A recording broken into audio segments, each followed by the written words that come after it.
Good morning and big up to everyone. Big up to all of you joining us. And it's a new day, a new dawn, a new era for Manchester United. Is it the beginning or is it just more paper talk, guys? But, as we say, Sir James Ratcliffe minority stake has been ratified and there's nothing much fans could do about it now but just sit back and watch and observe the process that's about to happen. We can speculate all we want, just like all the journalists, guys, but at the end of the day, some things might not be known and some things might just be pure speculation. As you can see, no one knew when we signed Omar Barada, guys. So it's one of those things where, there's lots of articles hitting the paper talk this morning, but we're gonna get into them, but we have to say that they are just also speculation. We're not too sure if it's fact or if it's fiction, but let's see what they have in store for us because you know what, guys? Man United are taking steps forward. Good morning, guys, and don't forget to smash the likes and subscribe. Let me know what you're thinking. Get in the comments and give your opinions, your thoughts on the ratification of the 25% minority stake investment by Sir Jim Ratcliffe. Let's see what's cooking. Guys, thank you for joining me.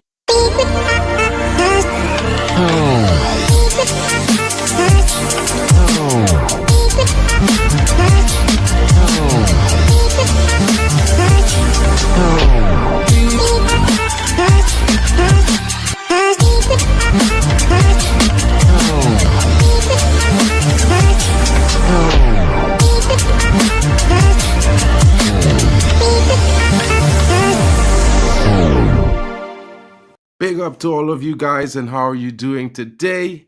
You know how it is. It's your boy, Mark and MUFC fan. Yes, and it's the morning views. Guys, how are you doing? What's going on? Tell me your thoughts. Ratification process is the first step on the way. What's next, guys, for Manchester United?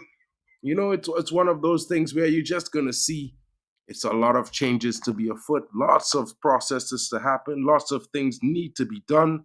And guys, it's one of those things where you can't expect too much right now, but stay positive and let's see what's in store. Let's get into the first article, and it definitely comes our way. As you know, they've been talking about it all summer long and all through the winter window, all about this guy. What are your thoughts? Let me know what you're thinking. And David Ornstein is on the mark early as usual. And let's see what he's talking about as he gives a huge update on Manchester United's pursuit of Dan Ashworth. And guys, I'm not going to say that I don't believe this. There's some truth in this matter. Usually, where there's smoke, there is fire, guys. But you know what? Take it with a pinch of salt. Manchester United have reportedly made Dan Ashworth, Newcastle's Dan Ashworth, the top sporting director target, with the 52-year-old open to working under Ineos. On Tuesday, the Premier League confirmed in a statement that they have ratified Sir Jim Ratcliffe's deal with the Glazers to complete a partial 25% stake investment. Guys, the only thing is pending before Ratcliffe can officially start working at United is the final green light from the FA. This is expected to come as soon as it's only a formality at this stage. After the appointment of Omar Barada as United's next CEO and Richard Arnold's successor, the next priority for Ineos is bringing in a sporting director to oversee the club's football operations. Several names are understood to be in the running for the job, including Dan Ashworth. Guys, you know what it is. A recent report covered by the People's Person relayed that Newcastle are seeking assurances from Ashworth about his future at St. James's Park amidst growing concerns over continuous links to United. It was stated that while the transfer guru is happy at St. James's Park, it's likely that he would find it hard to turn down a switch to the Red Devils. This has now been confirmed by the Athletic's David Ornstein, who said that movements to land Ashworth are set to pick up pace in the coming days. Now that the Premier League ratification has been attained, according to a reliable source, Ornstein, Manchester United have identified Dan Ashworth as their number one target to become the club's sporting director. Although an approach has yet to be made to Newcastle, that is anticipated as the new regime at Old Trafford seek to recruit him. No agreement has been reached for the 52-year-old to embark upon the potential switch, and any move for him will not be straightforward, given he is contracted to Newcastle. However, the situation expected to develop rapidly, with Ashworth thought to be open to the opportunity of joining Manchester United's football structure under Ineos. Ornstein adds that Ashworth should accept the job. He will play a pivotal role in player recruitment at the Theatre of Dreams. He joined Newcastle from Brighton in February 2022. Guys, what are your thoughts in the comments? Let me know what you are thinking. What is going on? Do you agree with that statement of Dan Ashworth being the top priority for Manchester United, or is it just the top reported name that everyone is hearing about? Guys, what are your thoughts? Richard, I see Stephanie Griffith is here. Kenny Fan TV says KDB is just inevitable. Bro, this is a Manchester United stream. We're not talking about KDB this morning, and we're not going to be talking about him today. Maybe we'll talk about him tomorrow after when we do the roundup of UCL matches for this game week. But guys, more on Manchester United news. Big up to you, Stephanie Griffith. Hope you're having a great day. Big up to Sachiv. Richard Hutchinson is coming in. Big up, Mark. Is Man United going to get top four this season? Man, you can almost be sure that we will be in contention for that right now. I would say let's see what the weekend has in store. And if we could get another 3 points versus Luton, top four should be in and amongst the cards for Manchester United. Richard, get in. What's going on with you, bro? Radcliffe is going to get Mbappe and Bellingham. Nah, bro. I doubt it. I doubt that a lot. Maybe Mbappe because, there might be some funds available and there might be a potential to get him in, as he will probably be one of those, Glazer-nomic signings as well, because he's a shirt seller and he would definitely either wear number 10 or number 7. So it wouldn't be a bad change, because currently on number 7 sits on the bench. He's only played like 7 games this season, has not contributed that much, and we are not sure if we're going to see him play for the rest of the season. Big up to you, Stephanie Griffith, coming in. 3 likes, guys. Get in, smash the like buttons. Don't forget to subscribe if you're new. It helps the channel grow. And, comment is just as easy as comment. Just smash that thumbs up. You know how it is, guys. The only thing we got to ask for, because you know what? It helps the show get around to the next one. And then the next person might be able to smash that thumbs up and help it get on to another person as well. So be the first to smash the like, share it around. Let us know what you're thinking. Guys, get in the thoughts. Let me know what's going on. Who will be responsible for unwanted player removal? As important as, well, Stephanie, if we have a director of football, I would bet my money that he would be that guy. And at the end of the day, I think the suggestions would probably come from Erik ten Hag and the coaching staff as to who the players that are deemed surplus to requirements. As we are talking about that, I wanted to bring some honorable mention to, as you were talking about players who we might be considering, and recruitment is very important. So let's talk about these guys. I don't know if you know, but Manchester United are looking at a summer overhaul, and there are a couple players set to be in and amongst the running for selection to be bought by Manchester United this summer. And one of those players, everyone knows his name, Jared Brantwaite. He plays his football at Everton, and they're trying to avoid the tunnel vision through a trio of, as Olise Alternative sets own asking price. Guys, what are your thoughts in the comments? Let's go. Michael Olise, Jaron Brantwaite, and Johan Bakayoko are all on Manchester United's radar ahead of the summer. Manchester United keep in contact with 3 centre-backs to avoid a Jaron Brantwaite tunnel vision, while a Michael Olise alternative has set its own asking price. Wow, that's interesting. No tunnel vision for Erik ten Hag. He will want to make improvements throughout his Manchester United squad come the summer, with the defense said to be a particular source of concern for the Dutchman.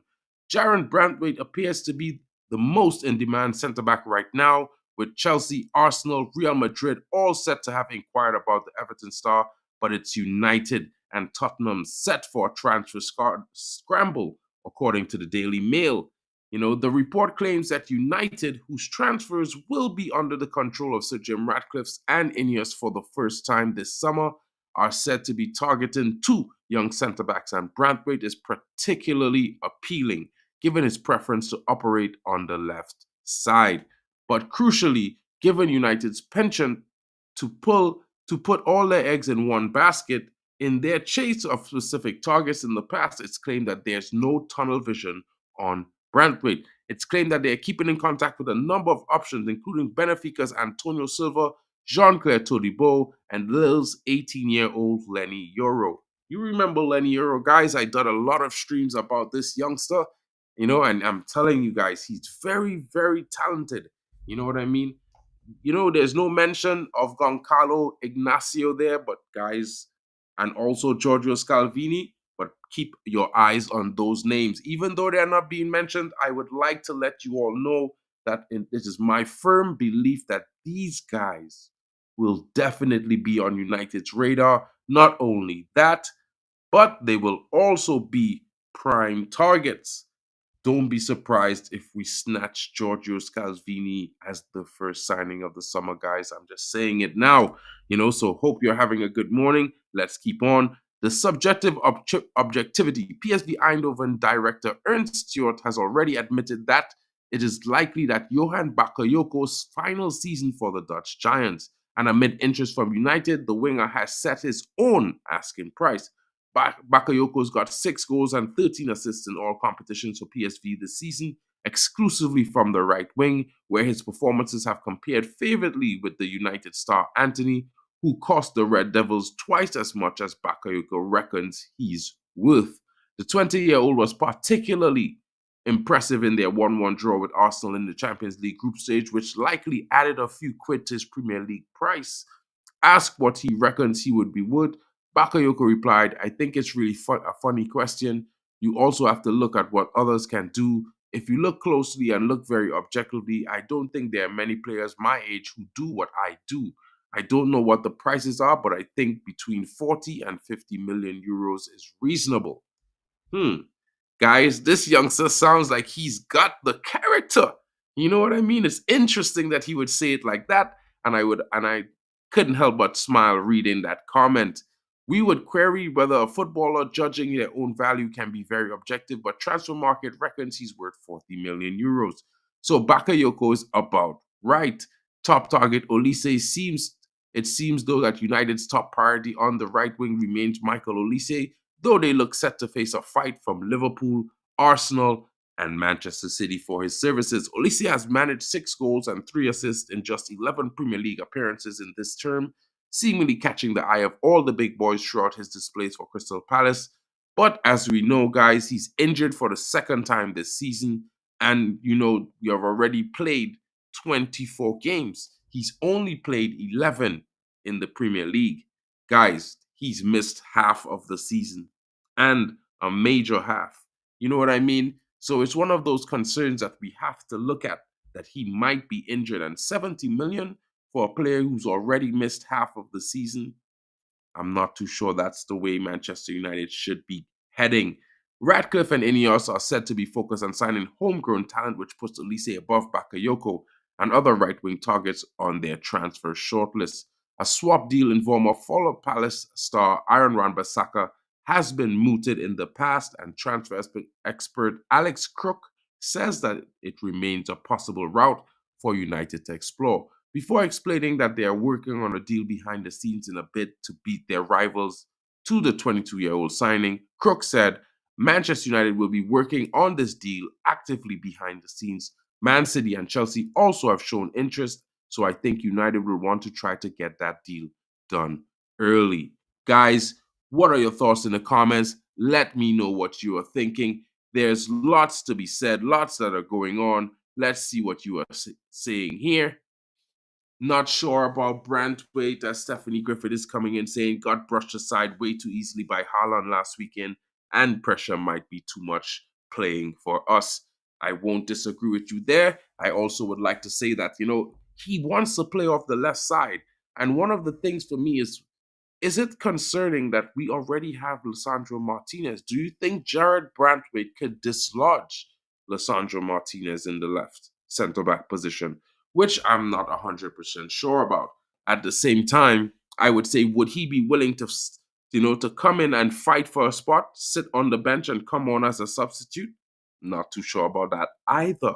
So, guys, while Jared Brantwaite sounds amazing, we have to keep it realistic and look at the positions that we really need backup for. And although we need backup for Martinez, if he was to get injured again, guys, it's going to be a substitute position. It's not going to be a starting role. Do you think if a fit Martinez he is fit for the entire next season, Jared Brantwaite would be playing?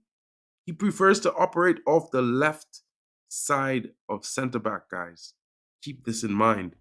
You know, Kenny Fan TV's coming in. Olise hasn't got the right personality for me. He's way too injury prone. I would agree with those comments, Kenny. I think Olise is just feeding off of some hype of recency bias, in my opinion. He's heavily right-footed. And if I had to say myself, although he's good at the free kicks, I think United are pretty much stacked with players who are very good on the right off of the wing. And in my honest opinion, 70 million, it does not equate for value. At the same time, some people might disagree with me, but I would say if we judge based on football, we have Mason Greenwood. I don't think he could step into his left or his right cleat at the same time. Yeah, 4 likes. Big up to you guys. Thanks for coming in. Smash those likes. Don't forget. And Stephanie saying availability, attitude, ability, 3 KPIs needed for any existing and new players. 100%. Big up to you coming in, Brush. First time seeing you in a while. Hope you're having a good day, bro. And yeah, you know what I mean? Going on with Stephanie Griffith's comments, I would have to say that I totally agree there. I'm not going to say Michael Olise is not talented, but the injury-prone situation is giving me some concerns.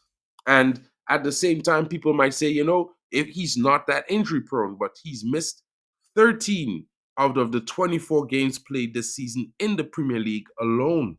And it's one of those things where is that going to leave us if we pay 70 million for him? I mean, we could see some signs of this with Mason Mount. We paid 65 million for him the first signing of this summer, and he's only played 7 Premier League games. And what is happening? 24 games have been played. He's missed more than 17 games in total in the season already. That is not value for money. And he might be a talented player, but availability, guys, availability. It's one of the things we cannot be overlooking. Brush is coming in. It's the same issue with Pedro Neto. Very good footballer, but the injury record doesn't make good for reading. Only 23, though. 100% Brush. Like, I agree with that comment, but, if we're judging football and we're talking about a footballer with the best ability who can come into our squad and we're leaving it just purely based on football, we don't really have to spend any money. We got a guy that's turning it up in Spain right now. He's got more than 11 GA this season already. He's involved in each and every goal that the team is scoring. They're currently in 10th position in La Liga, and I'd admit to you guys, if it wasn't for Mason Greenwood, they'd definitely be battling for relegation. And at the same time, there are other players. We have players coming out at the left back position.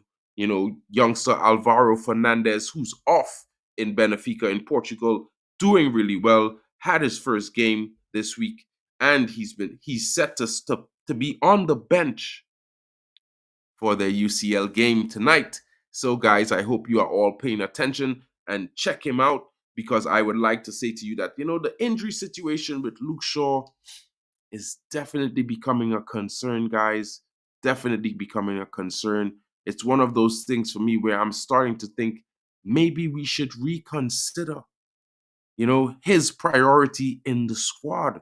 And a lot of people might disagree with that statement because, when Shaw plays, Rashford is automatically better.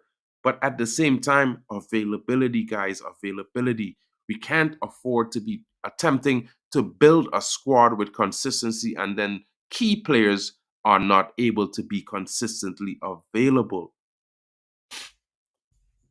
Brush is coming in here. If we could somehow loan Anthony to Wolves, I'd take Neto. LOL. Bro, you want to know something, bro?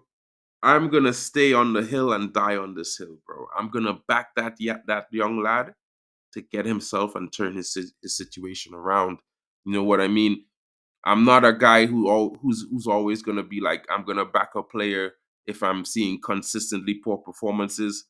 But to be honest, Brush, I feel like we are giving Anthony too much criticism right now. We're not giving any context to the fact that he has not played football for like a major part in the middle of the start of the season.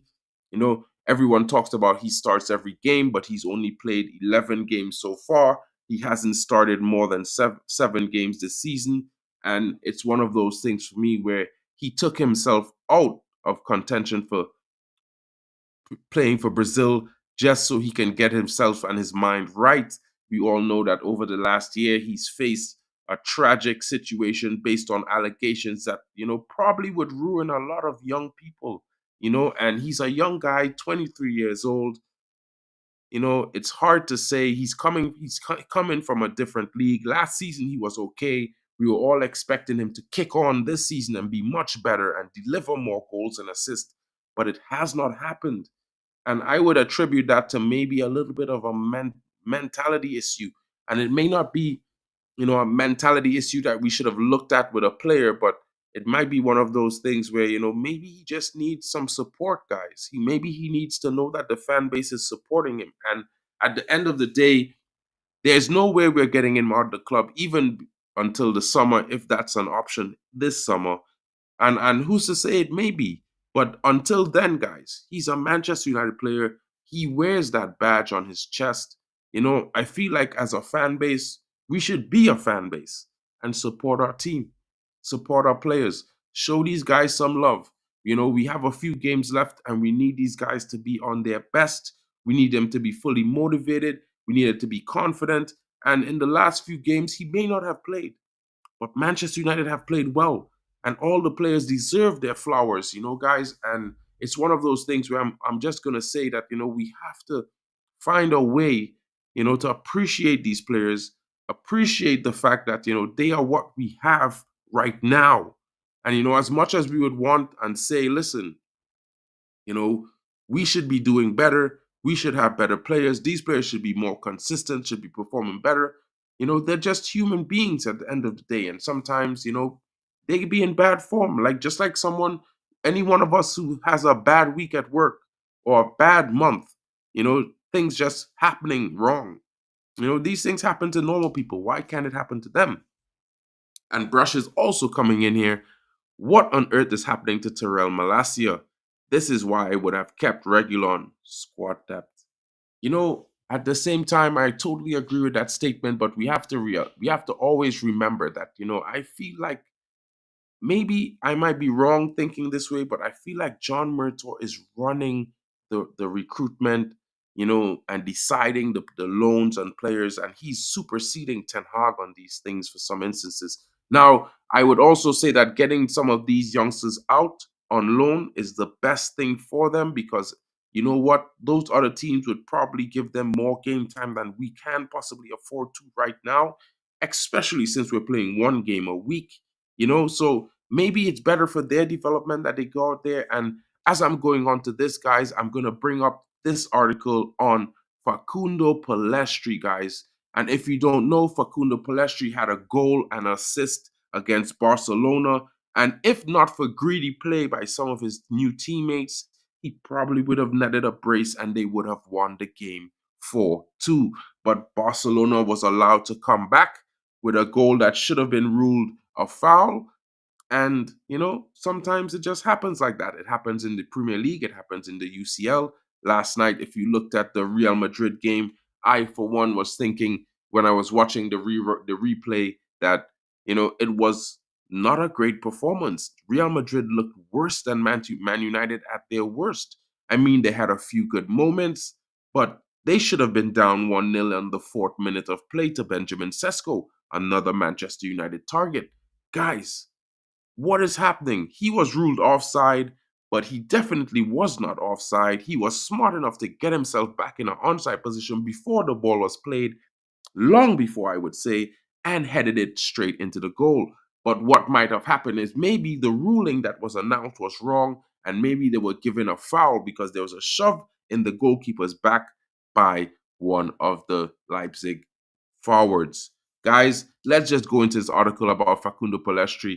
Granada boss admits a pleasant surprise with the Man United loanee Facundo Pellistri, and the Granada coach Alexander Medina has today opened up his delight with the early endeavors of the loanee since linking up with the club.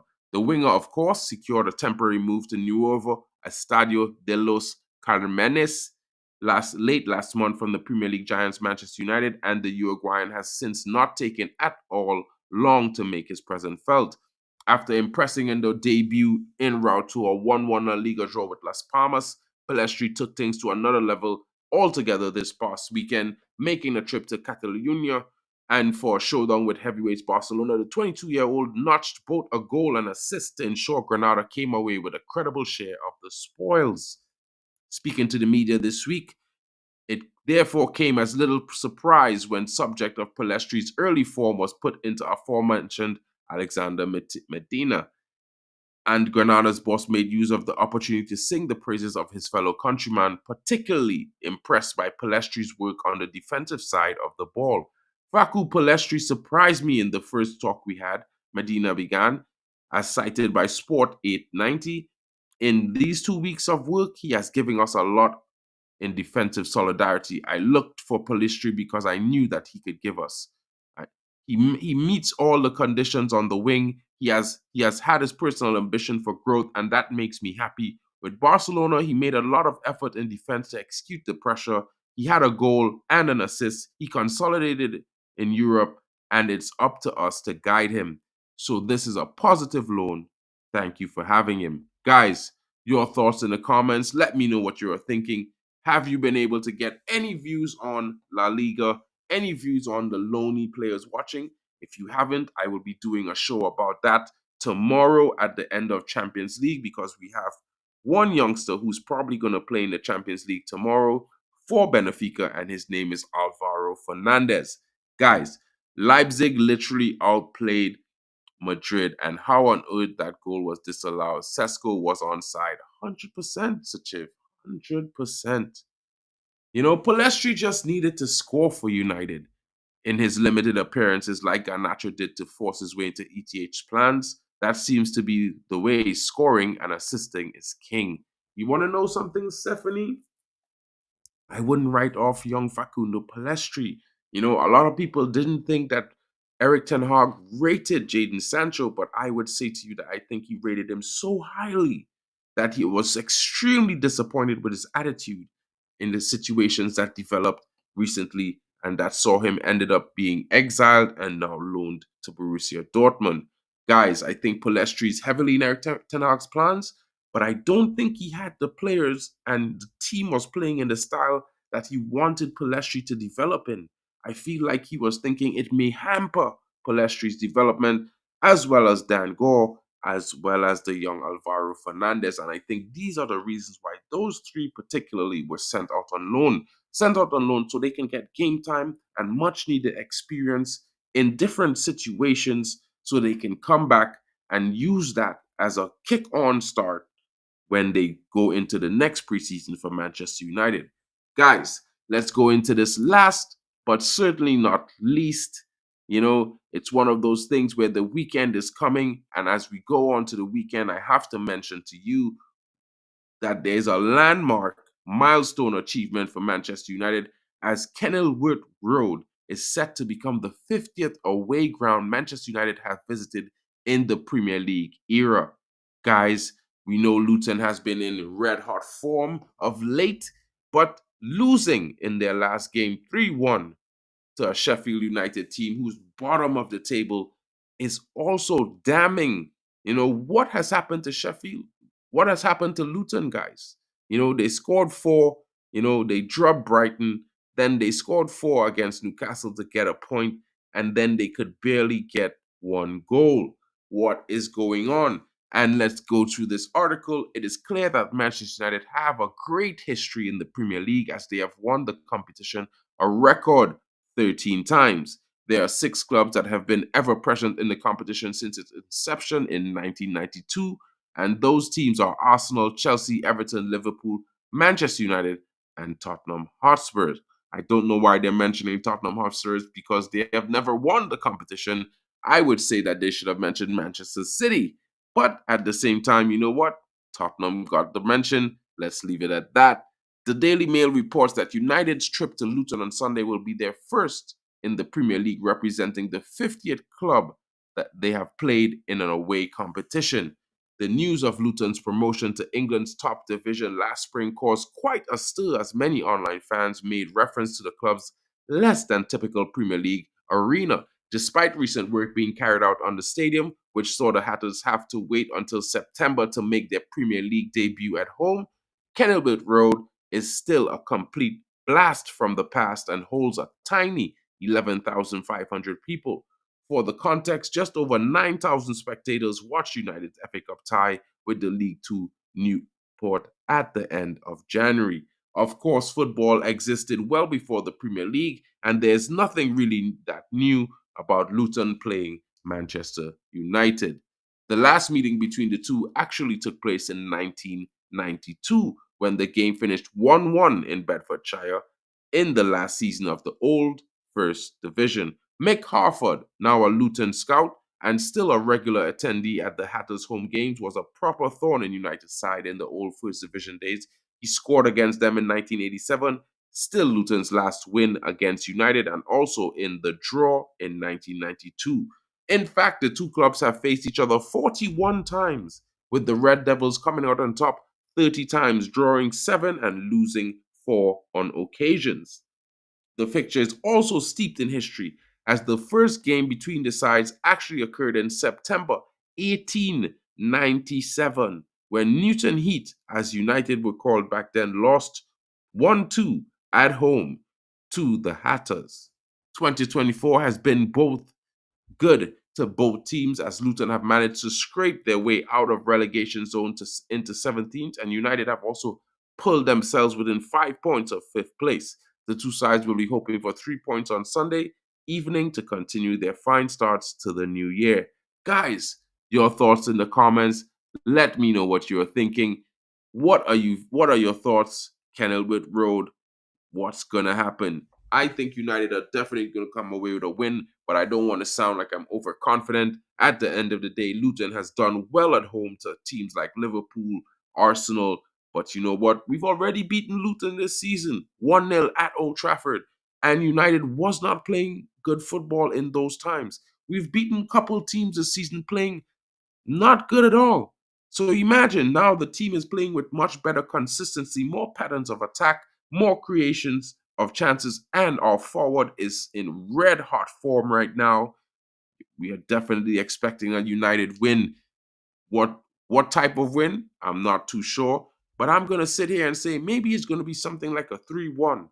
You know, I think Luton has a goal in them, but United is definitely gonna be on the score sheet multiple times, guys. That's for sure.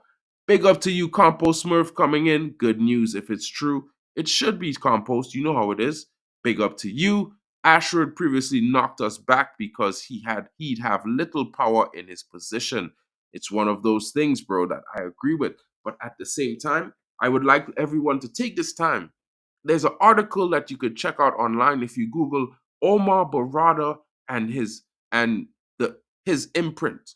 I think is the title of the article. When I was Googling around, to find information on Omar Barada and what he has done, I read a few articles, and in some of those articles, they were talking about his idea of football and some of the coaches that has wowed him and some of the people that has made him, think twice in positive ways. And he has a lot to say about the sporting director at Girona, guys. And it's funny that I'm just mentioning this now because early on this month, when we were talking about him, I told Jarvis that, we're probably not going to even check Girona, not even for their coach. But, I probably was right about the coach issue.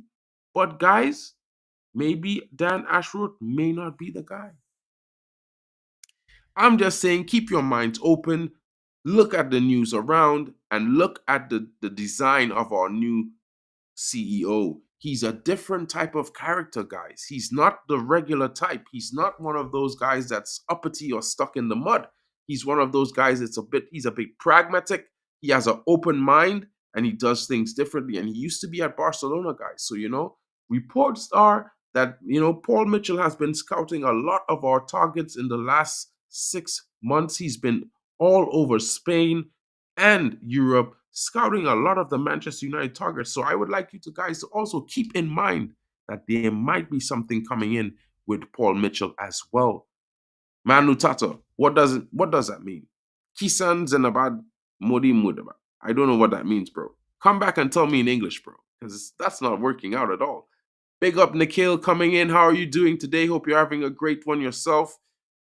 Kenny Fan TV is coming in saying, we'll beat Luton, but it's going to be an ugly win.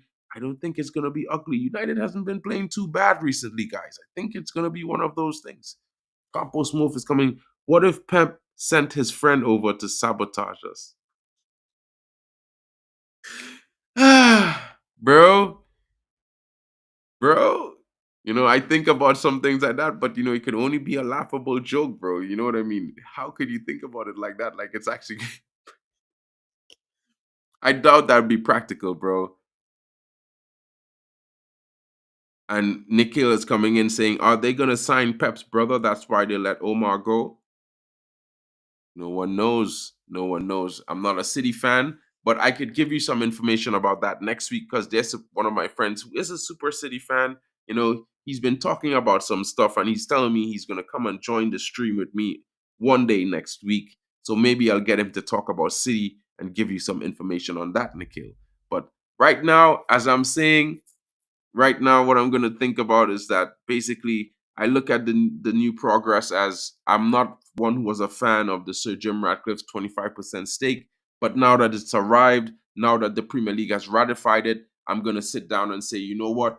Let's give this guy 6 to 12 months to see how he operates, what changes he makes, who he brings into the club, how he buys in the summer, and then we will make some judgments on if this is positive or not. I think, we've heard some grandiose statements about, let's build a new stadium. Where's the 2 billion coming from? Either way, it's going to be 1.7 or $2 billion to build a stadium. Are we fans going to open up a GoFundMe and build a stadium? Maybe we should, because at 500 million fans worldwide, everyone puts in 40 pounds. Guys, we could build the best state-of-the-art stadium and own it as well. Keep the name Old Trafford so they could never change it because the stadium will be fan-owned. You know what I mean? Maybe we could even set the prices for tickets, keep it at a standard price. 150,000 seats. It will definitely sell out every match day because you know what, guys?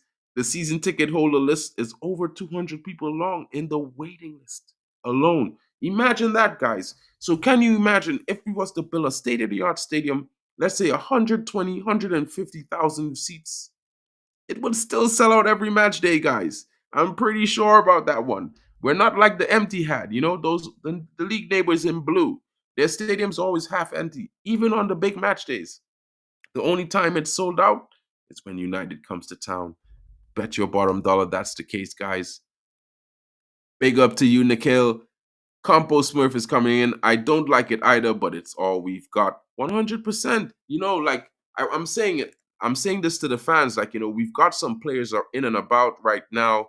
Not all of them are amazing, and not all of them might seem to us like we might not see that what the future has in store for them. But at the same time, they are what we have. We need to support them as fans because right now they're all we got for the next 15 games, and it's pivotal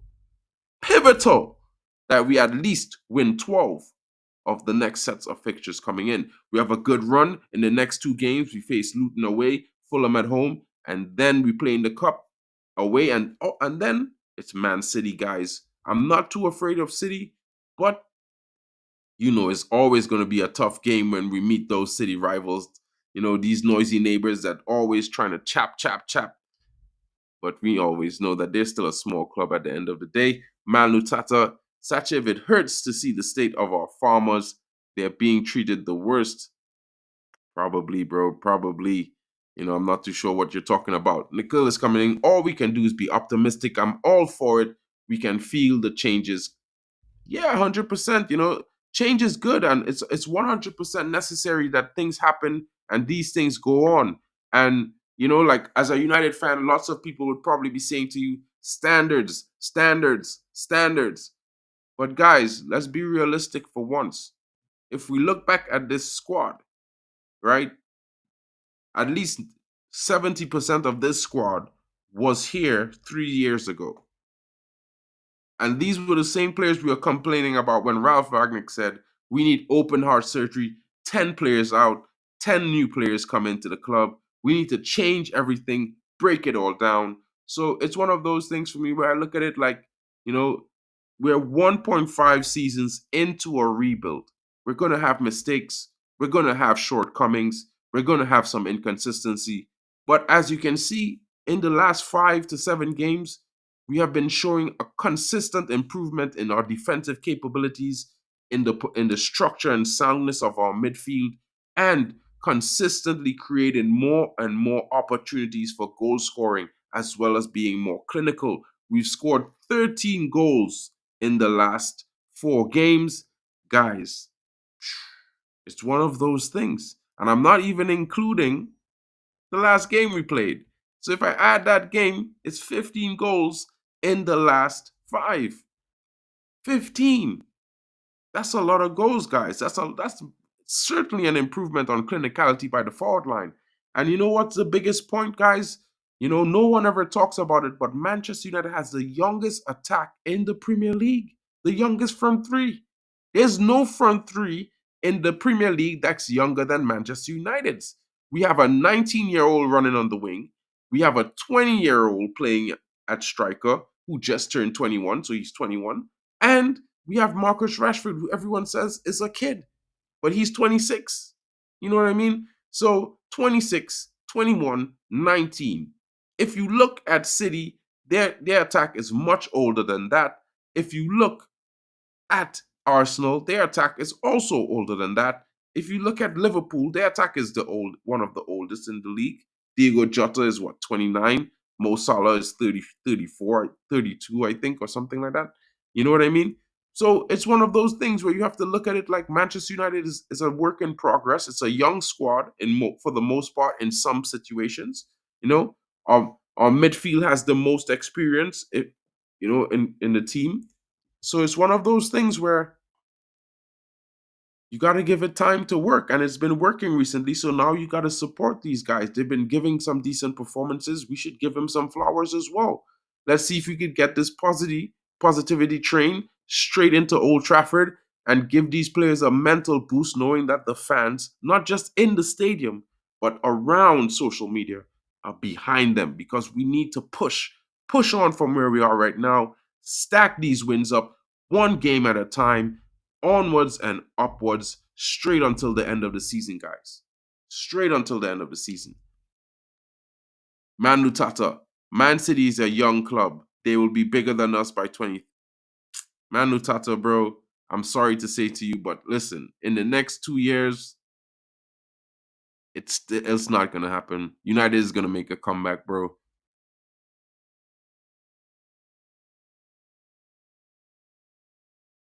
Campo Smurf, we will know Ineos' intentions soon enough by who they choose to sell. And that's the biggest point for me. I've been saying this all along. We need to see outgoings. We need to see some players leave this club. And a lot of people might be disappointed and they might be frustrated, but I'm saying this now. Whether it be Marcus Rashford, whether it be Bruno Fernandes, whether it be, other players and other favorites, Luke Shaw, Scott McTominay, Harry Maguire, these players need to leave the club. A few of them need to be shown the door this summer if Man United are to be serious in changing the ethos at the club. Should I? Maybe you should. Maybe you should. Stephanie, Rasmus keeps scoring till the end of the season on a consistent basis. We definitely have a chance. And with Garnacho's form recently, like, you want to know something? Even though Garnacho hasn't scored as many goals as Rasmus recently, he's always been that player that provides a consistent threat throughout the game in the last few games. He's really turning into that kind of, giving you that kind of air of a Ronaldo. I'm not going to say he's like a young Cristiano Ronaldo, but he's starting to give off airs like it because, that guy used to give off the airs that, anything could happen when he's on the field. And we should get the ball to him more than likely because he's going to do something. And that is very, very positive, guys. And you know what? This is a positive stream, but it's also a reality stream. And at the end of the day, I'm just going to say this: Manchester United changes our foot. Things are happening. We're moving forward. Even though the steps might be little bitty steps, one at a time, it's still progress at the end of the day. Guys, give it some time. Have a little patience with the manager. Have a little patience with the squad. Let's sit back and observe what Ineos does and Sir Jim Ratcliffe and not get giddy just yet. Because you know what? One game at a time. The road is still long. Top four is still in sight, guys. We are 5 points off fifth, 6 points off fourth. Guys, could it be done? We need to keep winning. One game at a time. We face Luton this weekend, guys. And I know there are lots of players you might not want to see starting, but rotation is going to be coming in to be key in the coming games because we definitely have to be fully fit and ready to face Manchester City. Guys, some good news. Luke Shaw is fit, back on grass training this week. We'll be going through some tests just to prove his fitness, to make sure that he's fit and ready to play against Luton this weekend. So he is going to be back on the left. There's still no update on Terrell Malacia, still no update on Wan-Bissaka, but there's set to be reports to be made about his determination and what injury he's suffering from in the manager's press conference on Thursday, tomorrow. So, guys, thank you for joining me. Let me just read these last bit of comments.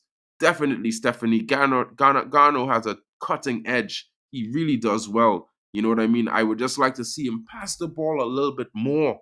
You know what I mean? It will kind of give him more room because, if he passes more, I feel like the defenders would give him more space to operate. Campo Smith. Garnacho is frustrating, but he's working back a lot better. He needs to stop watching Rashford in training and pass the ball more. 100%.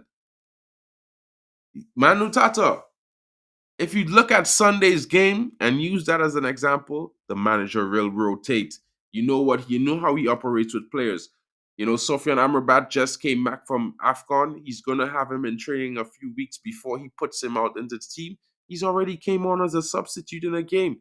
You never know what's going to happen on Sunday. He might start with Amrabat. You never know. He might give Kobe Mainu a rest and bring him on in the second half. You never know, guys. And the manager, he may not have rotated players as much as we would have liked, genuinely, as fans. Maybe some fans are comfortable with the amount of rotation he's already done. Maybe some fans think he should be rotating more. But at the end of the day, he's the manager. And if you trust him at least a little bit, you can see that there are positives. We were playing a 4-4-2 at the end of the game against Aston Villa. Scott McTominay was next to Hoyland. We had a four midfield across the gap that flooded the middle and won back possession for us, that took back control of that game. And this was a decision made by the manager, guys. And I know I sound like I'm Eric Ten Hag's Defense League #1 captain. Maybe I'm the general. So, you know what? Have a great day. See you later, Stephanie Griffith. Manu Tata, thank you for joining me, bro. I hope you have a good one. Campo Smurf, glad to see you, my brother. Hope you have a good day at work today. Nikhil, same to you. Big up to you, Kenny Fan TV, always coming through and, jumping in the streams and keeping me company. Big up. Big up to everyone. Big up to Brush for coming in. I hope you have a good day, bro. See you guys later because there's definitely going to be Champions League. I'm going to be doing a roundup tonight and talking about all the games, and I'm going to be showing some highlight clips of the goals, stuff like that, with no audio. Don't want to get the feed blacked out. Richard Hudson, bro, come back tomorrow. Let me know what you're thinking because I definitely think Mbappe might not be a ridiculous idea because you know what? If there's any team he would play for in England, it would certainly only be Manchester United. He already refused Liverpool twice last season, and Manchester City is still a small club, and so is Arsenal. Guys, you might hate it, but at the end of the day, the reality is what it is. Hope you all have a great day. It's been your boy, Mark, an MUFC fan, with the morning views. Yeah, I'd rest Kobe too. You know what I mean? Luton's going to be flying into challenges. There's some players I'd give a rest. I'd probably even, you know what? you might think it's weird. I'd probably start Ahmad in a false nine and let Hoyland come on in the second half. People might think I'm crazy, but I'm just thinking he's the only striker that we have fit. We can't afford any bad tackles on that guy. Hope you all have a great day. I'll see you all again later. I'm going to be on later with Mick Ruby and the guys. Don't forget to check out the stream. There's going to be Vicky Witterbird, Mark Briggs, Jarvis Cocker is going to be there, and probably Stu Wally. Guys, have a great day. See you all later. Don't forget to smash the likes on your way out. Share it on your Twitter. Share it on your Facebook. Help me spread the channel around. I'm trying to get to 500 subs by the end of this month. I'm not sure I'm going to be successful, but I'm damn near going to try. Hope you have a great day. Catch you all later. Peace.